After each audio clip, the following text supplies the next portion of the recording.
opari sexistan kanpaina Hezkidetza Forotik sortutako proiektu bada, eskoletan ikusi zalako sexismoak adierazten mordo bat dazka, baina gabonetan eta oparien bitartez askotan azaltzen oso modu gordinean azaltzen zaigula, ez? Txiki-txikitatik eta oparien bitartez bi mundu sortzen dira, arroxa eta urdina, eta opari hauek izugarri baldintzatzen dute gure gaztiak nola hazten dian, ez? Eta horretik erabaki genuen kanpainatxo hau egitea ikastetxeen, gazteleku talduteken eta ikasleen taldeen laguntzak.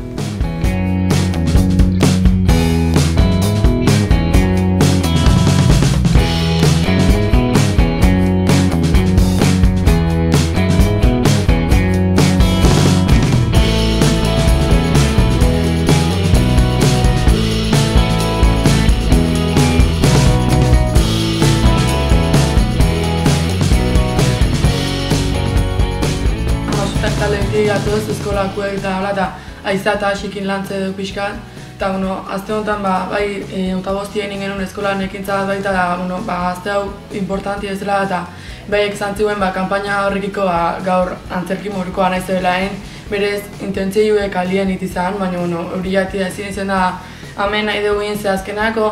Askotan, diskuruen iteien gauzak ez zola, neskantzat aziratik muñekak datoz da, muntientzat eskopetak da baloie datoz da, ardun pixkat hori normaltzeko regaluek danontzat igualek izan beharko zila, o ez da, igual neska batek izateko jo, nik nahi eskopeta bada, igual, baina hori ez da zuretzat, zu egokile zuk, princesa bat erozi beharko zenokeo, holako komentaiu ja ez aitzeko gehiago, pixkat ideologio bat egin dula. ¡Portera! ¡Nik txarrano, portero!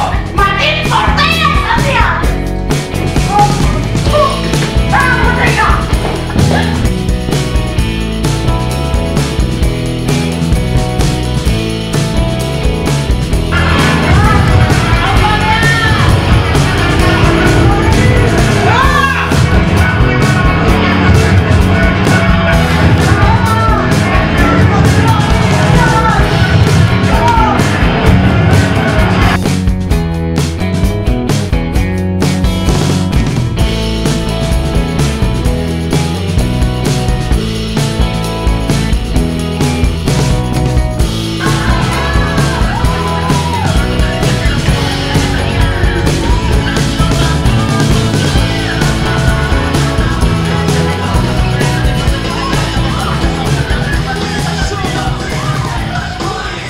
Adibidez, gabonetan gure etxeta gainatzean katalogotan oso sekziotan banota bezala da igual neskanak da oso roxa eta dana muñeka eta dana hola eta bestiak igual urdina eta naranja eta gorri eta beltza eta hola daude eta horietan normalian kotxeak hola dautea eta ikuste dituz igual lehen guzu da txiki-txikik da hau mutilana da eta rarrarrarra pasau eta hemen dauden neskanak bestiak arrabezka.